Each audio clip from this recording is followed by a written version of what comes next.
They called it the Silence War. Not because there were no battles, there were plenty, but because no one heard them coming. No ultimatums, no declarations, no intercepted transmissions. Just stars blinking out, fleets turned to floating wrecks, planets falling dark in synchronized collapse, and at the heart of every attack, a human fleet no one knew existed. For decades, humans were presumed extinct. After the Glavian purge of Sol's system, every major species, especially the Elkar Dominion, recorded Earth as dead space. Scorched and forgotten. A footnote in the Dominion's glorious conquest, a warning to others who might resist. The Elkar celebrated the purge every year with fireworks over their capital moon, mocking the race that once dared to defy them. No one noticed the silence in the outer sectors, the flicker of black ships slipping through hyperspace. No one remembered the old human colonies lost beyond the rim, and no one asked what happened to the third generation of Terran exiles who had vanished into the black 3 centuries ago, until Dagon Prime fell. That world, an Elkar stronghold fortified with gravity lances, orbital mines, and 27 defense platforms, was gone in under an hour. Surveillance feeds showed only shadows and death. Ships that moved like predators, black as vacuum, stripped of all logos, powered by something far beyond Dominion tech. The few survivors spoke of silence, of massive ships blotting out the sky, no demands, no offers of surrender, just impact, precision, cold annihilation. The Dominion Council dismissed the report, called it exaggeration, called the survivors cowards, until the same thing happened again. And again, and again. Worlds burned, garrisons vanished, comms went dark. Panic spread like radiation.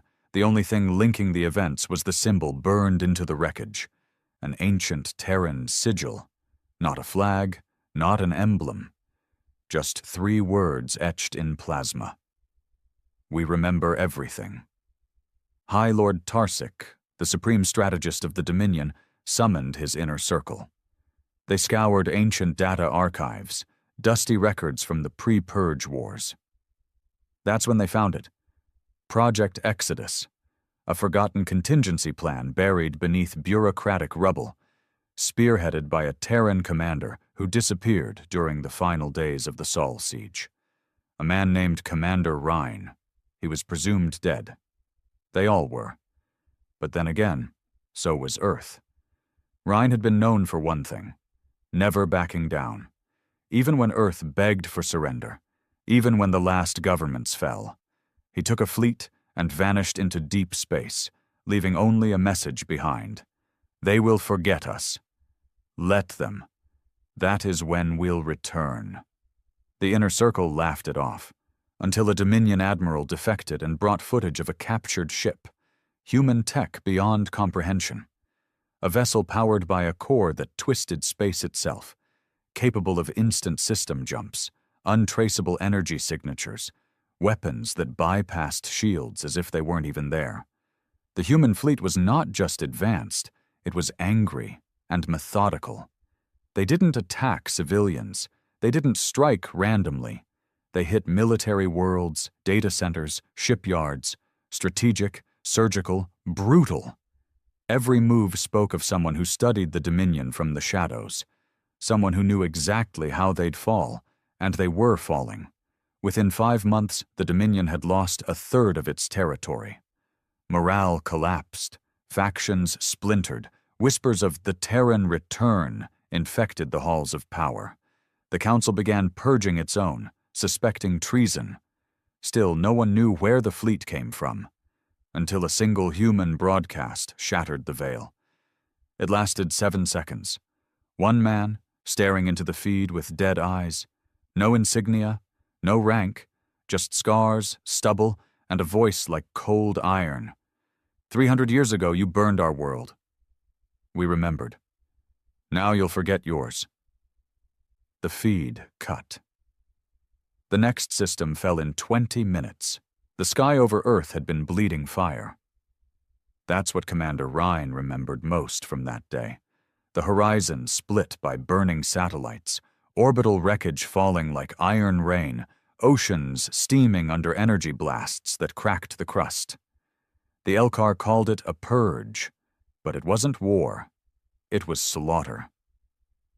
By the time they broke Earth's defenses, most of the Terran Federation's fleets were dust. What few warships remained were old, underpowered, patched with desperation and duct tape. The outer colonies had long abandoned the core worlds. Trade collapsed. Politics rotted. But still, Rhine fought. He had commanded the Aegis Dawn, the last of the Vanguard-class carriers. It was crippled, half the systems jury-rigged, half the crew volunteers and conscripts. But it flew. And as the orbital stations fell one by one, he gathered what remained of the old fleet and vanished into uncharted deep space. They called it Exodus. They didn't leave to survive. They left to be forgotten. The Dominion didn't chase. Why would they? Earth was a cinder. Humanity was done. The Elcar had bigger threats to deal with in the galactic core, species with fleets, with politics, with power, not some broken little mammal race clinging to nostalgia and ruined stone. But Rhine didn't forget. None of them did. They drifted for decades through the edge of mapped space. Famine came first, then madness, then betrayal. 2 of the ships turned pirate, preying on their own. Rhine put them down himself. No trials, no speeches, just airlocks. They finally found a system. No name, just coordinates. 1 star, 3 planets. The second world was hell, volcanic, scarred, toxic. But under all that, rich with raw metals, pressure-hardened materials, and old, deep geothermal veins. Enough to build, enough to wait. They named it Haven. Not because it was safe, but because it was the last place they'd ever stop running. It took 70 years to build the first city beneath the crust. They didn't live long enough to see it. Most of the original fleet was gone. But their children did. And those children were angry. Rhine taught them to never forget. Not through stories, through silence, through discipline, through preparation. The next generation wasn't raised with dreams of peace. They were raised with schematics, with combat drills, with old war footage from the Saul massacre playing on loop in their training halls. They weren't taught to forgive. They were taught to outlive. By the 2nd century, the Terran descendants had no nations, no politics, no games, only a council of veterans, those who survived the worst and carried the code forward. Every birth was registered, every resource allocated, every ship designed with one purpose: return. The black ships weren't built to fly. They were built to strike. No signals, no trails. Everything about them, optics, comms, engines, was engineered to be invisible. They weren't warships in the traditional sense. They were predators. And the man who led them wasn't Commander Rhine anymore. He was simply the ghost. He hadn't aged like a normal man. The medical tech they'd developed, long-forgotten human experimentation combined with alien salvage, had kept him alive well past his natural span. Not young, not old. Something in between. Hardened. Cold. He didn't speak unless needed. Didn't debate, didn't forgive. The Dominion thought it had broken the human will. What it had done was purify it. By the time the human fleet was ready, Rhine didn't want justice. He wanted silence, the kind of silence that follows extinction. He launched the first wave on his 300th birthday. 6 black ships. No signals. No return path. The target was minor, a Dominion listening post on the edge of Sector 9. But it housed archives, data, personnel, analysts, strategists, and it fell without warning, without resistance. The attack lasted 43 seconds. No survivors. The Elcar Council chalked it up to pirates. But then came the Dagon strike, then the Charon shipyards, then a full Dominion cruiser battle group vanished without a trace near the Dranix Nebula. By then, panic had set in. The Ghost never broadcast a threat, never offered demands. He wasn't seeking attention. He was erasing them. One admiral defected to survive. His name was Kovar, a Dominion veteran who had served during the Purge of Sol. He'd retired with honors. Thought it was over. When his home planet lit up with a coordinated orbital bombardment, faster than the speed of light sensors could track, he knew what it was. Ryan hadn't just remembered the names of the planets. He remembered the officers. Kovar handed himself over to the human fleet. He expected death. What he got instead was a single question. How many others survived the Purge High Command? Kovar answered. Every name, every location, every hiding place. The next 4 months were a bloodbath, not of civilians, not of infrastructure, of command. The very spine of the Dominion snapped like bone under pressure. Back on the Dominion capital, High Lord Tarsik finally understood the truth. This wasn't a rebellion. This wasn't a resistance. It was a harvest. Every decision made by the human fleet showed surgical precision, psychological warfare, strategic annihilation, and every soldier in black carried no names, only one word etched into their armor in old Earth script: remember. Now, entire sectors were falling without battle. Elcar warships fled at the first sight of a black silhouette. Refugees poured into neutral systems. Trade collapsed. Planetary governors began declaring independence just to avoid being next. And still, no one knew where the fleet came from. No traces, no supply lines, no transmissions, just silence. Until the day the Ghost finally spoke again. A Dominion fleet, desperate, cornered, dying, managed to disable one of the smaller human vessels. It crash-landed on a moon near the Aryan Belt.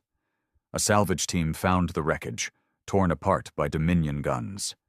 Inside, they found a single pilot. He was barely alive. Skin pale, blood freezing, bones shattered. But when they tried to interrogate him, he laughed through a mouthful of broken teeth. "You think this ends with me?" he said. "We're not a fleet. We're the storm you thought you could bury."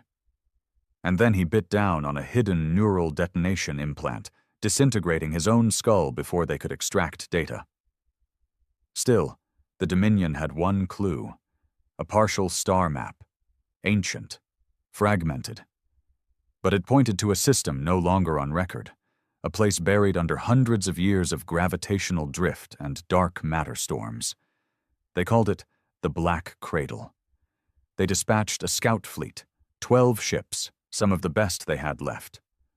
Only one came back. The captain of that vessel arrived in a state of catatonic shock. His ship's AI handled the return jump.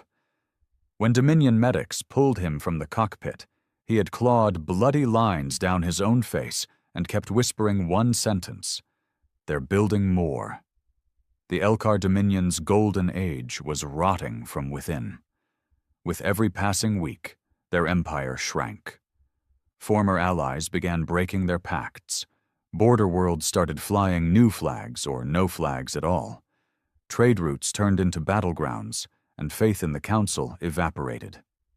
The term Ghost Fleet now carried more weight than entire fleets of Dominion warships. Across the stars, whispers spread faster than facts, legends of black ships that warped gravity, of humans who never died, of commanders who walked through fire and came out colder. But what rattled the Dominion most wasn't the death toll. It was the precision. Every strike hit something important. Every decision felt personal. It was as if the humans had spent centuries studying not just their tech, but their psychology, their weaknesses, their patterns. Entire regiments fell into ambushes the humans should have never known about. And yet, they always did. The Ghost didn't just fight like a man. He fought like a ghost of memory itself, wielding old grudges as weapons. And now they were multiplying. The Dominion's scout mission to the Black Cradle had proven it. This wasn't a single fleet. This was an empire reborn beneath the surface of reality. Building in silence. Training generations on the bones of a dead Earth. When High Lord Tarsik received the data pulled from the lone surviving scout ship, he didn't call his council. He called Project Excision. It was a classified initiative, hidden so deep that even the Dominion's own elite had only heard rumors.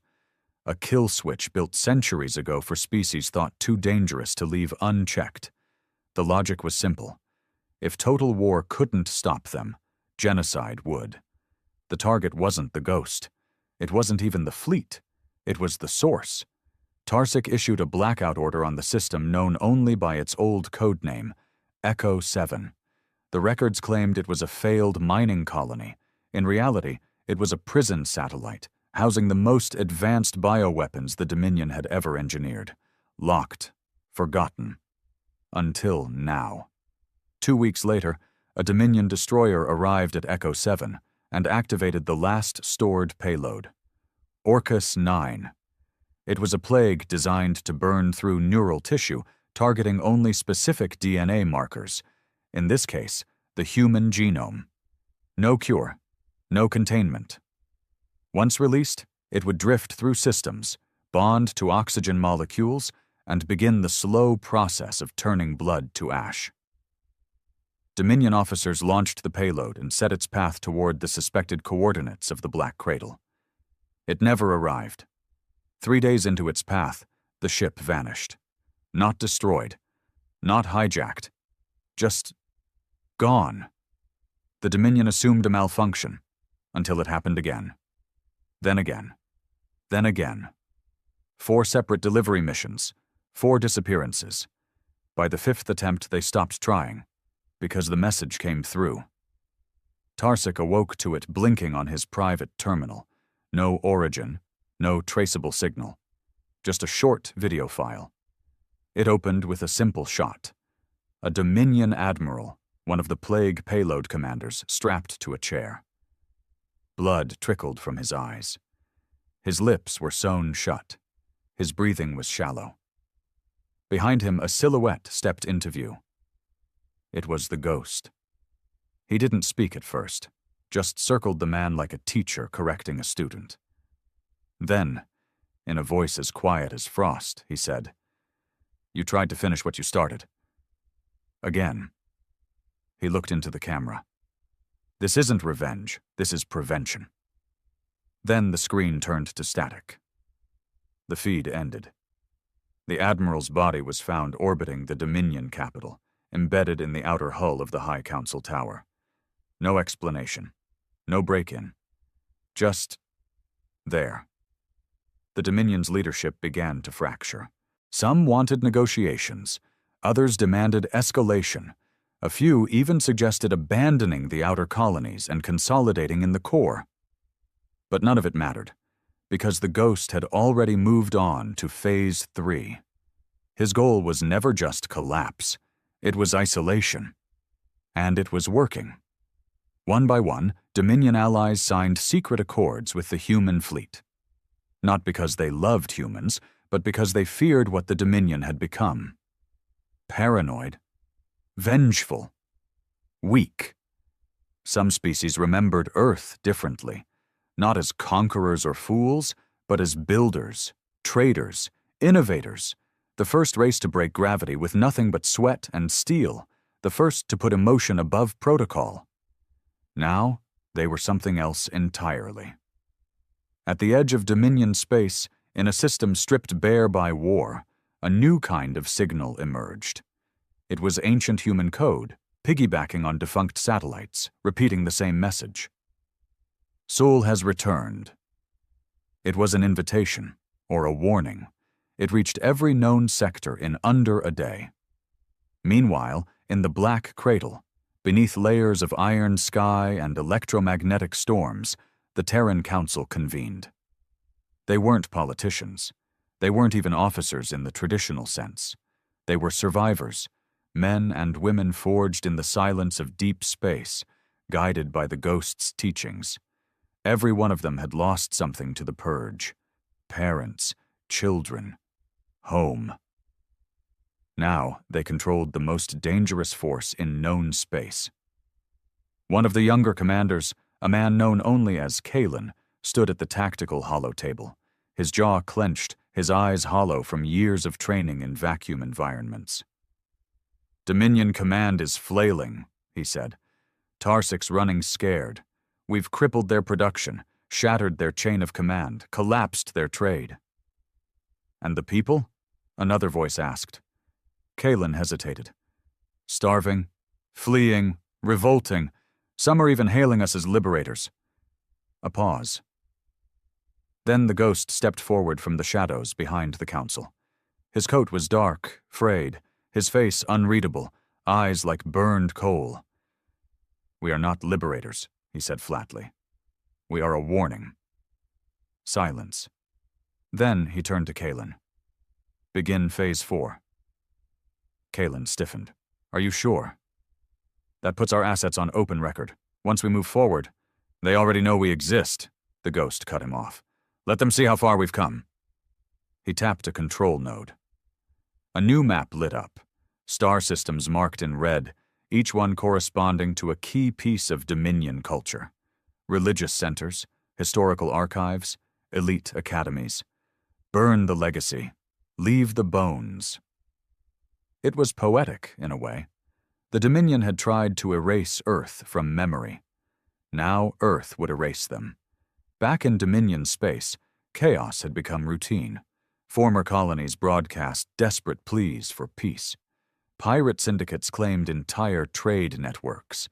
And in the midst of it, black ships floated like judges over systems that didn't even resist anymore.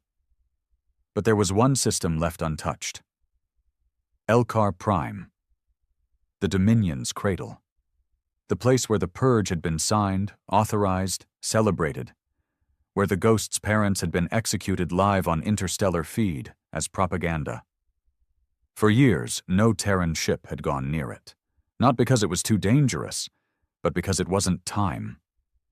Now it was. On the eve of the next solar cycle, Elkar's moons were blotted out by something unnatural.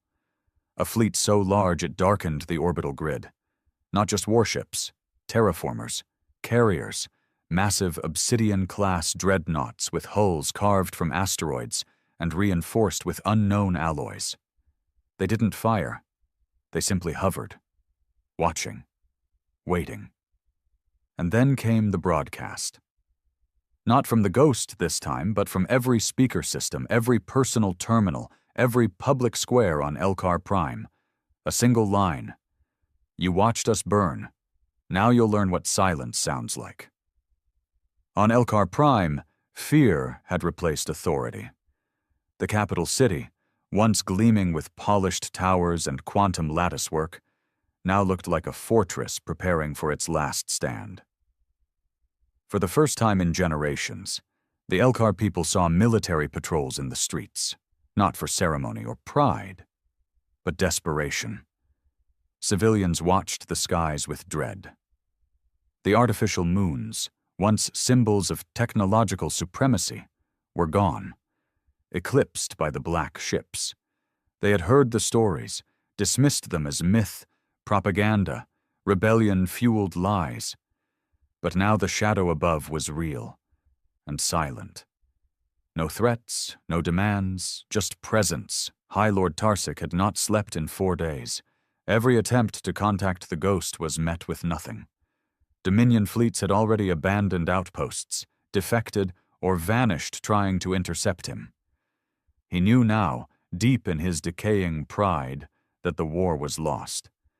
But there was still a choice to be made. He summoned his command staff to the Central Spire, an underground compound built to withstand planet-cracking strikes. A tomb disguised as strategy. "Options," he demanded, voice hoarse. General Akros, one of the last remaining loyalists, spoke first. "We still have the planetary cannon. Its arc covers low orbit. We could hit the lead dreadnought, cripple their staging ship. Tarsik shook his head. And invite retaliation? No, they're waiting. Not because they can't strike, but because they want us to panic. What then? Akros growled. Surrender? Surrender implies negotiation. They're not here to talk. Tarsik turned toward the central screen. It showed the flagship. No name, just the Terran sigil. 3 stars, cracked and burning, wrapped in an Ouroboros, a symbol of rebirth through destruction. We hold, Tarsik muttered, until we know their intent. But they didn't have to wait long.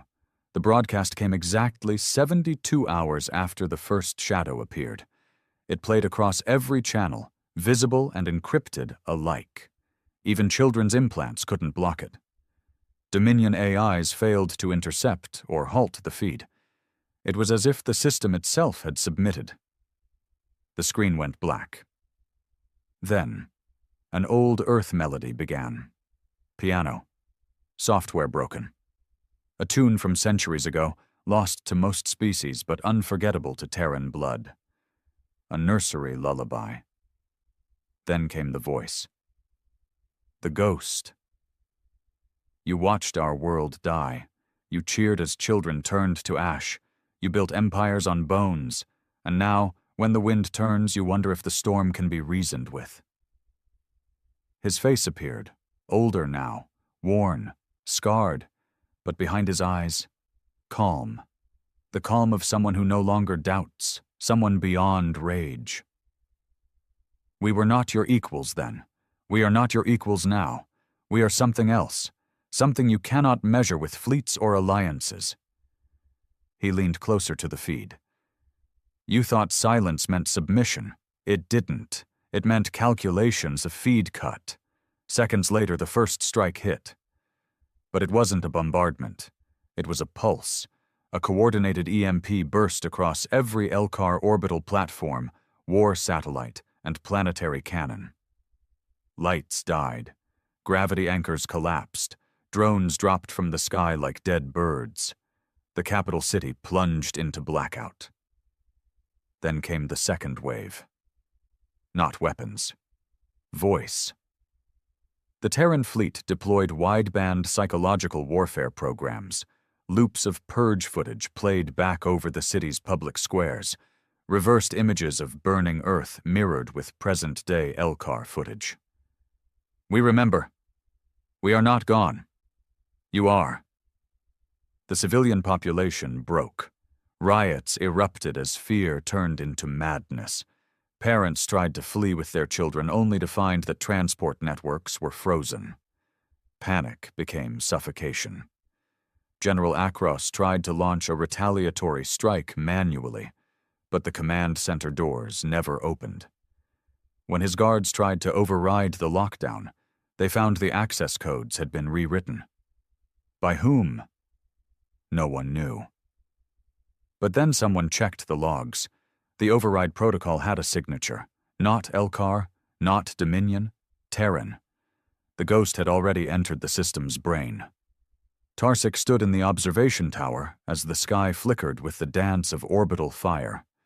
Human ships weren't firing in waves. They were dissecting targets. One defense structure at a time. Never overkill, just surgical.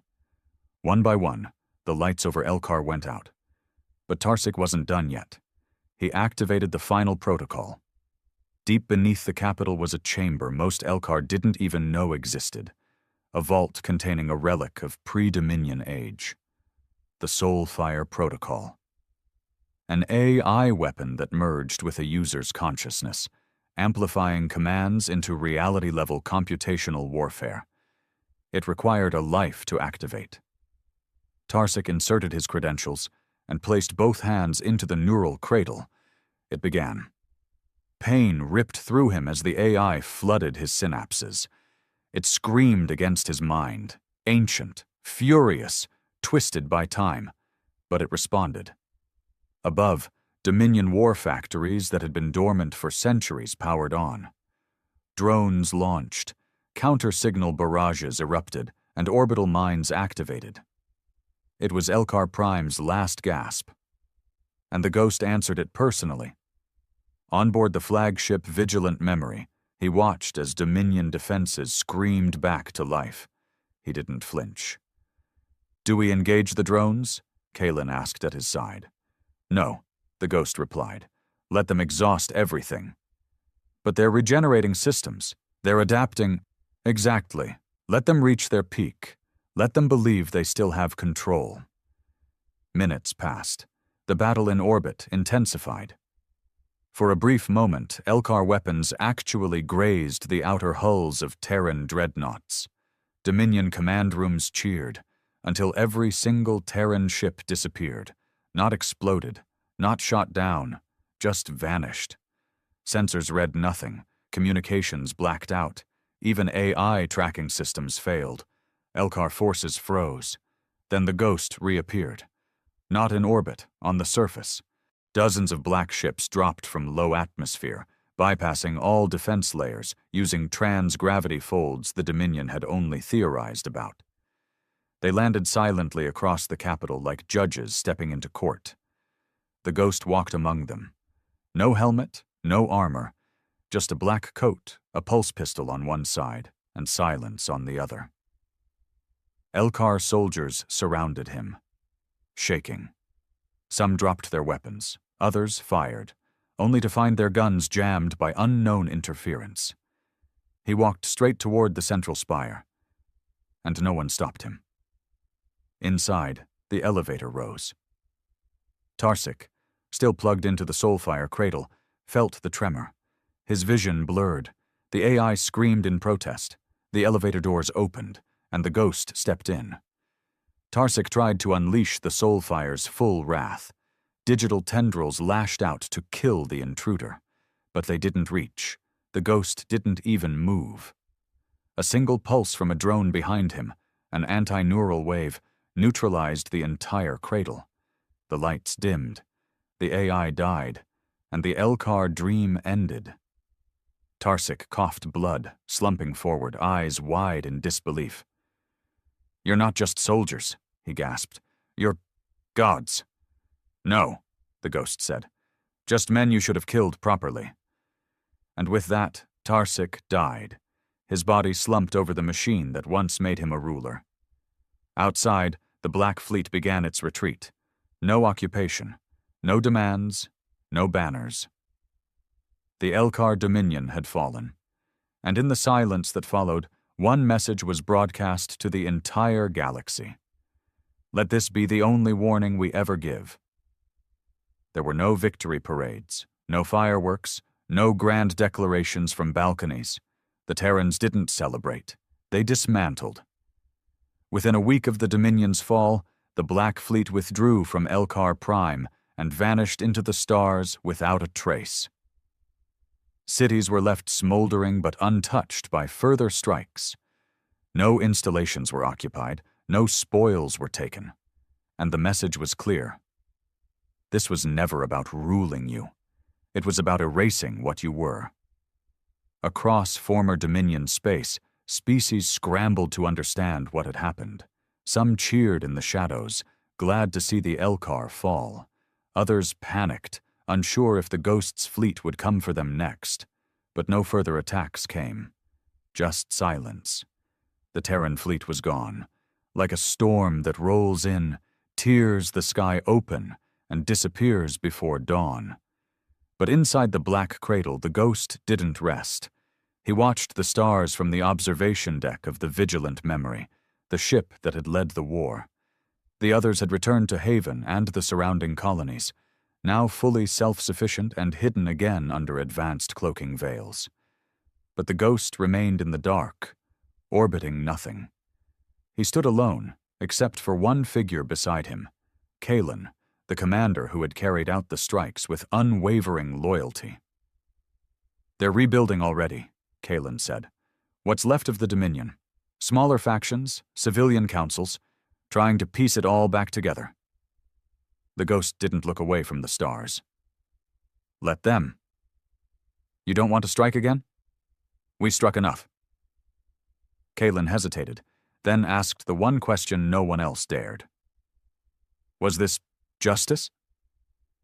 The silence stretched long. When the ghost finally answered, it came out hollow. Justice doesn't feel this empty. Kalen didn't reply. He knew better than to press further. But the doubt had been growing for months. He had felt it during the Phase 4 operations, when they'd hit not just military targets, but historical archives, educational centers. Not to destroy knowledge, but to erase identity. He had watched children flee burning homes, not because the fleet aimed at them, but because the war didn't distinguish anymore. Kalen remembered the purge.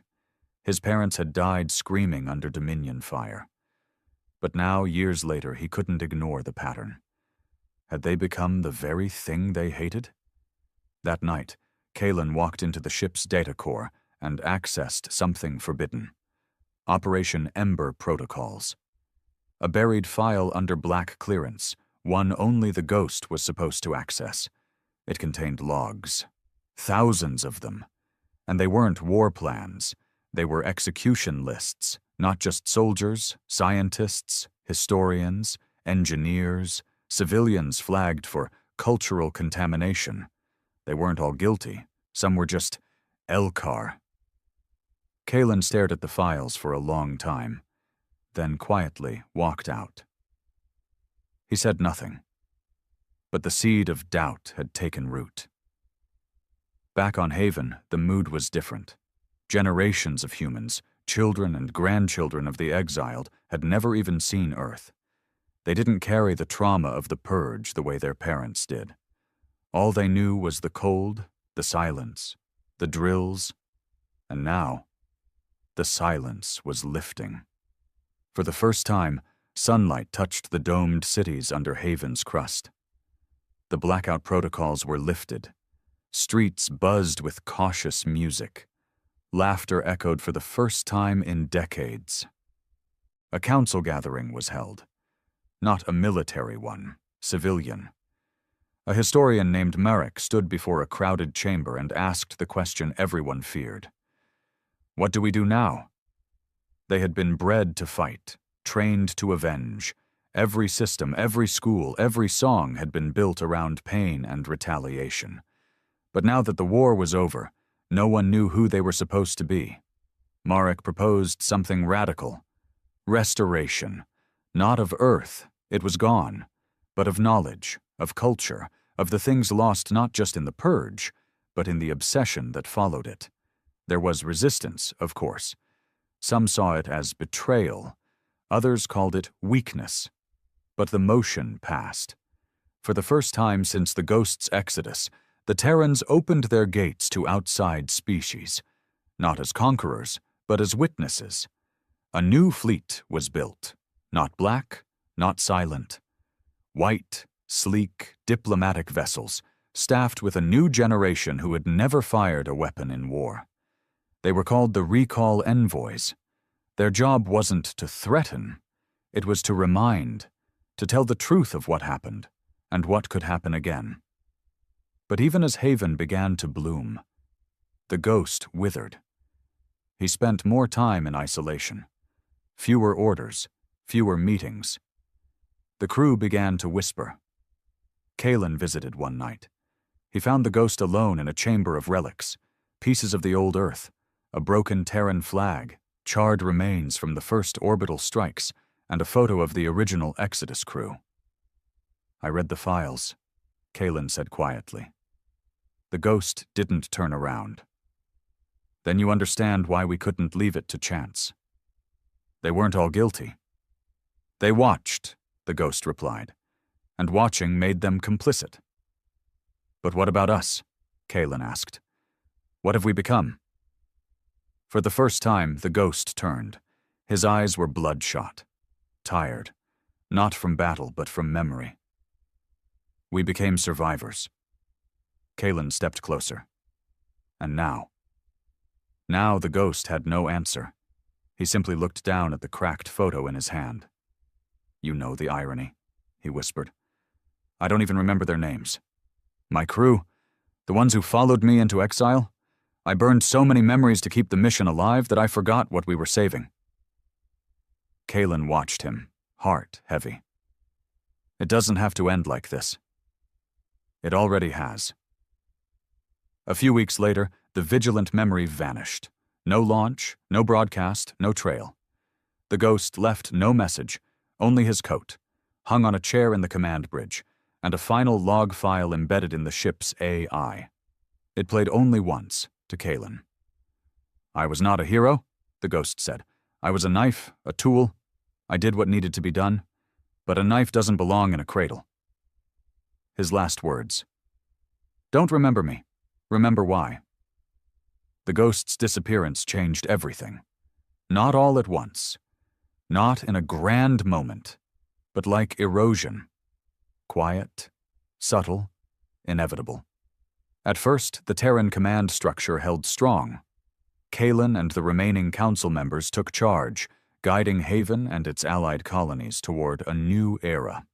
One built not on vengeance, but on remembrance. The white ships of the recall envoys became a familiar sight across former Dominion territories. They were welcomed in some places, tolerated in others, and outright rejected by a few. But even those who hated the Terrans dared not attack them. Not yet. Still, within the heart of Haven, a new tension stirred. Some of the old guard, veterans who had fought beside the ghost, men who had lost everything in the Exodus, began to murmur. They saw Kalen's diplomatic missions as weakness, a betrayal of everything the ghost had built. Among them, one voice grew louder than the rest. Commander Drex. He had served under the ghost during the first strike on Dagon Prime.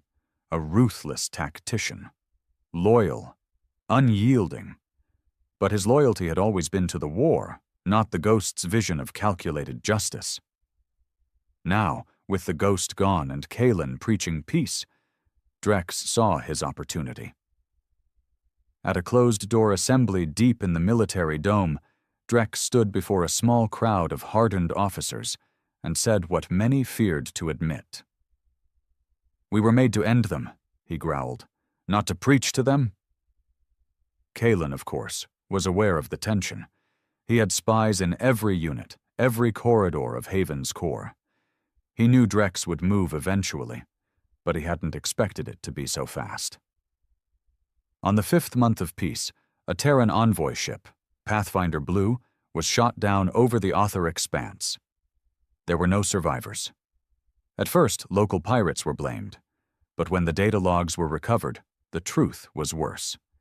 The projectile had been Terran, one of their own.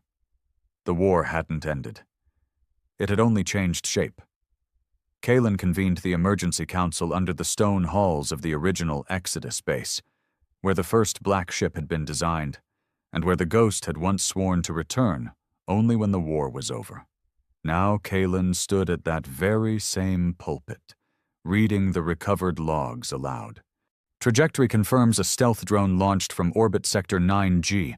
Weapon signature matches prototype line, Ghost Reapers. A hush fell over the room. Those ships weren't supposed to exist anymore. They had been decommissioned after the Elkar fall. Stored. Scrapped. But someone had kept them. A council member leaned forward, voice tight with dread. "Is this Drex?" "We don't have proof, yet," Kalen answered. "But if it is..." Kalen didn't hesitate.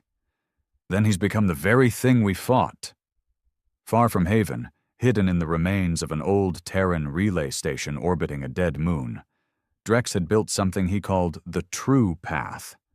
It wasn't a rebellion. Not exactly. It wasn't even a fleet in the traditional sense. It was an idea, one built around a single belief. Peace was betrayal. He recruited silently, not with grand speeches, but with whispers, with promises. "You served with honor," he told soldiers in the shadows. "You watched comrades burn. Now Kalen wants you to play diplomat while the galaxy forgets what they did to us?" Some joined for belief, others for rage, some simply because they were lost in the silence that followed war. And Drex gave them something they craved: purpose. Kalen, desperate to prevent civil war, launched an outreach campaign. He sent emissaries, offered amnesty, promised inclusion. Most were never heard from again. One returned, barely alive, with a single message burned into his armor. "The ghost was our sword. You are just the sheath." For months, skirmishes remained isolated. Sabotage missions, whisper campaigns, propaganda spread through neural link networks, casting Kalen as a coward, a politician, a traitor. Then the attacks escalated. 3 colony vessels were destroyed in hyperspace, ghost strikes that matched Reaper tech. Entire systems began withdrawing from the Haven Pact. And the worst part? Some former allies of the Dominion started arming again, because the message was getting twisted. To them, there were no more humans, only black ships and white ships. And if the black ones were back, they'd strike first this time. The cycle had begun again. Only now, it wasn't a war between Terrans and aliens. It was a war within humanity itself. One night, deep within the vaults of Haven's war archive, Kalen stood before the ghost's final logs. Files locked behind encryption he was never supposed to see. But the system had changed. Without the ghost, the network defaulted to senior authority override. And Kalen was now that authority. He played the last log.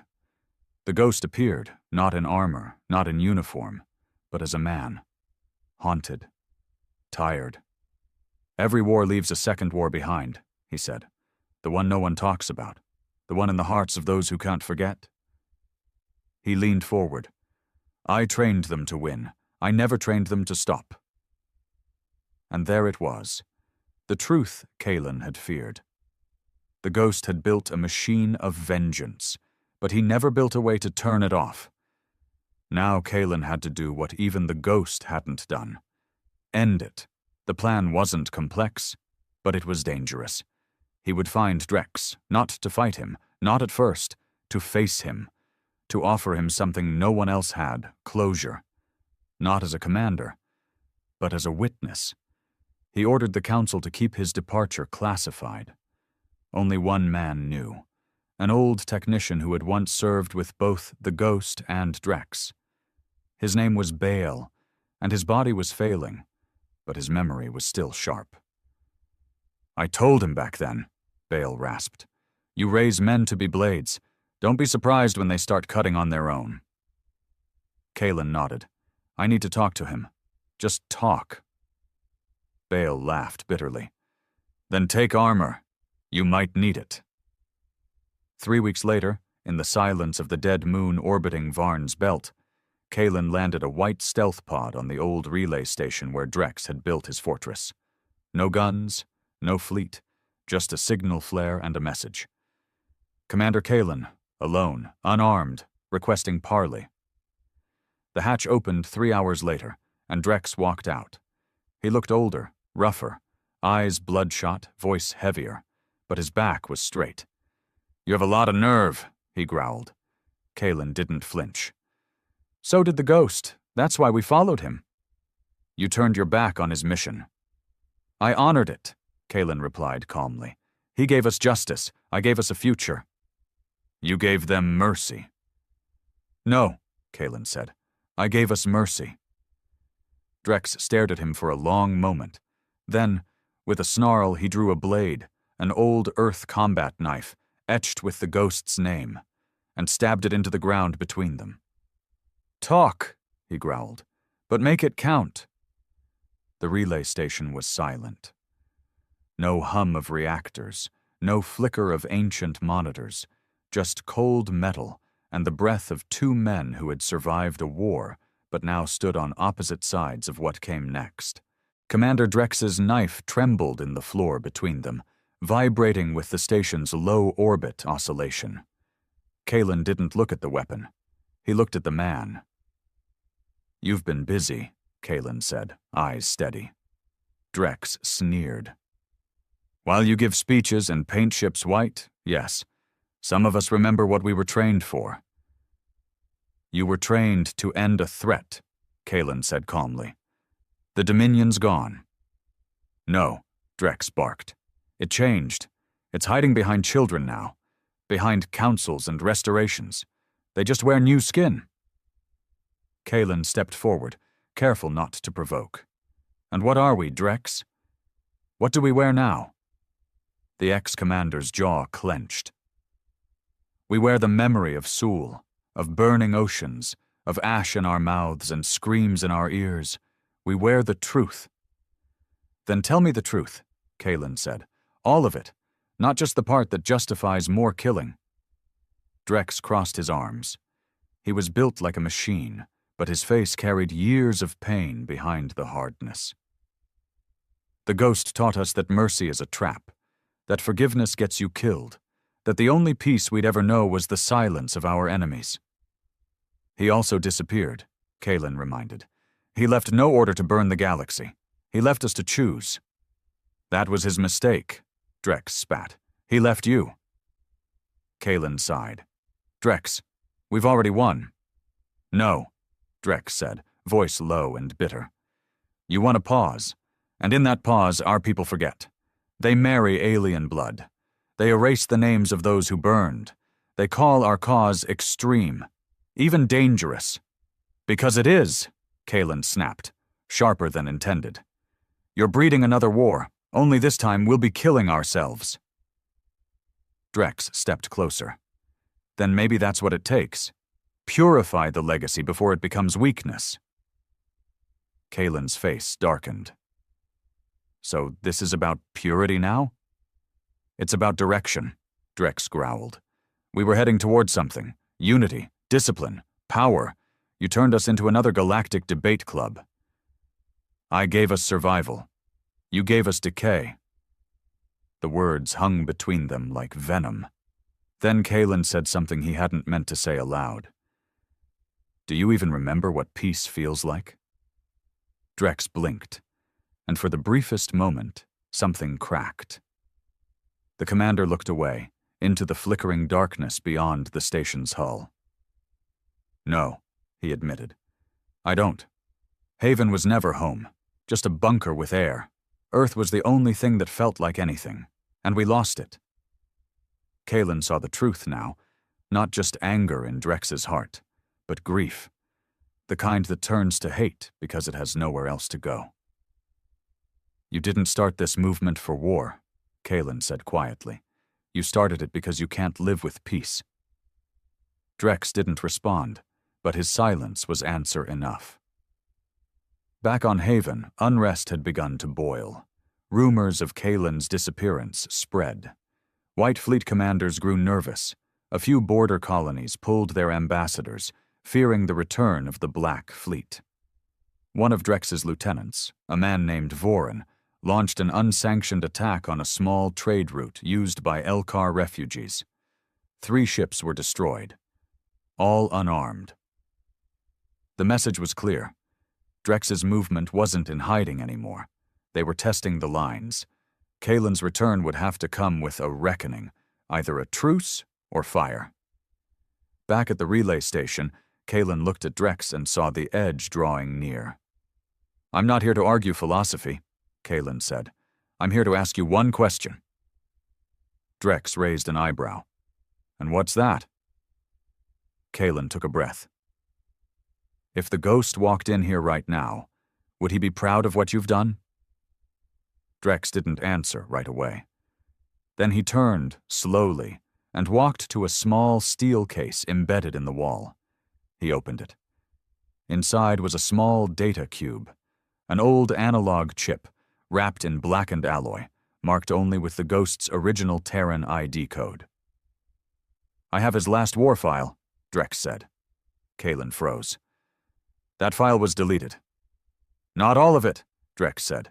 The AI wiped the primary log, but the relay systems captured a signal. A backup, uncompressed, buried under interference. And you've never shared it? I didn't want to taint his legacy. Or be proven wrong, Kalen said coldly. Drex stared at him, then tossed the cube onto the floor between them. Play it. The relay station hummed to life. A projector flickered. And then, there he was. The ghost. Older than either of them remembered. His voice was raw, unfiltered. "I built a monster," he said. "And I did it with purpose, with clarity. I needed them to fear us, to make them understand what it meant to erase a world." He looked off to the side, then back at the recorder. "But I forgot what happens when monsters outlive their makers." He paused. "I see Drex. I see Kalen. Two branches of the same fire. One burns forward. The other tries to warm others." His eyes narrowed. "They'll both be wrong if they forget why the fire started." He leaned forward. "The war was never about revenge, not really. It was about remembrance, about dignity. If we trade that for dominance, then we've already lost." The feed ended. Silence. Then Drex whispered, "He knew." "Yes," Kalen said, stepping closer. "And he chose to vanish rather than feed the war anymore." Drex looked hollow, shaken, a man unmoored. "I believed I was preserving him." "No," Kalen said gently. "You were preserving the pain." Outside the station, Terran Reaper-class ships appeared on sensors, unmarked, cloaked in shadow, awaiting Drex's signal. Inside, Drex stared at the blade still embedded in the floor, the one he had carried for 20 years. Then, with slow hands, he pulled it free and sheathed it. "I'll call them off," he said. Kalen nodded, shoulders heavy with relief. "But I can't promise they'll all listen," Drex warned. "Some don't want peace anymore." "Then we show them the truth," Kalen said. "Not with words, with action." Back on Haven, the White Fleet mobilized, not for war, but for division healing. Kalen returned, not as a victor, but as a messenger. He brought Drex, and together they broadcast the Ghost's final message to every system where humans still lived. Not as a threat, but as a choice. It was called the Reconciliation Broadcast. Every Terran ship, white and black alike, every listening post, every allied colony, every satellite still orbiting the bones of dead Dominion planets, was overwritten. Not by force, by memory. The image of the Ghost appeared, speaking from the grave through a relic of war, not with fire or vengeance, but reflection. And the words mattered. Not because they were perfect, but because they were true. And finally, the truth was louder than the pain. The broadcast ran on a loop for 3 days. In that time, more than half of Drex's rogue fleet stood down. Some returned to Haven, surrendering arms voluntarily. Others simply vanished into space, choosing solitude over rebellion. A few refused entirely, but they were no longer an army. They were shadows. Without Drex's rage to anchor them, they drifted. And Drex? He stayed. Not in command, not in power. He took a post as a silent advisor on the new council. His name struck from all public record, his role left unspoken. Kalen never once called him a hero or a traitor. He called him what he was, a consequence. Haven changed, not overnight, but visibly. Memorial halls that once glorified victory were redesigned as museums, rooms of honest history, photos of Earth, burned and bright, logs of Dominion atrocities and Terran retaliation, names of civilians lost on both sides. The narrative shifted from retribution to restoration, and with it, a new generation of Terrans began to emerge. They weren't bred for war. They were raised to remember, to study how the fire began, and why it had to end. The recall envoys expanded, now joined by former enemies turned allies. Species who once feared the Black Fleet now flew beside it under banners of shared memory. And finally, the cycle began to break. Slowly, painfully, unevenly, but it broke. Kalen visited the Ghost's last resting place alone. He had the Vigilant memory recovered, its orbit decay stabilized and sealed in geostationary memory. not as a warship, not as a tomb, as a monument. He walked its halls in silence. Rooms still smelled of cold metal and discipline, every console still marked by the ghost's touch. Precise, minimal, efficient. But in the commander's quarters, on the far wall, was something Kalen hadn't expected. A handwritten note, preserved in stasis. He opened it slowly. It read, "Kalen, if you're reading this, then I'm no longer the weight holding us together. Good. That means they finally looked past my shadow. Lead them better than I did. Teach them that silence is not always the answer. And when they ask about me, tell them I was wrong too. Not about the war, about how it would end. We were never meant to vanish. We were meant to remember. R." Kalen folded the note and tucked it into his vest. Not as an artifact, as a promise. In time, the former Dominion systems elected their own leadership, independent, guarded, but open. Some invited Terran ambassadors, others politely declined, but none fired again, because none forgot. And Earth, still gone, still ash. But one sector, untouched by the fleet, had been quietly designated by the Terran Council as a memory zone. A sealed sector, orbiting the sun, with artificial gravity fields and orbital beacons repeating a single phrase. Here stood a people who refused to die quietly. It wasn't a planet anymore, but it was still a home, to memory, to pain, to dignity. Decades passed. Children of war grew into teachers. Soldiers became farmers. Old black ships were scrapped, melted down, and forged into hospitals, libraries, peace stations. And in the outer edge of known space, where the stars grew quiet and ancient ruins whispered across void winds, a scout vessel discovered something strange. A transmission.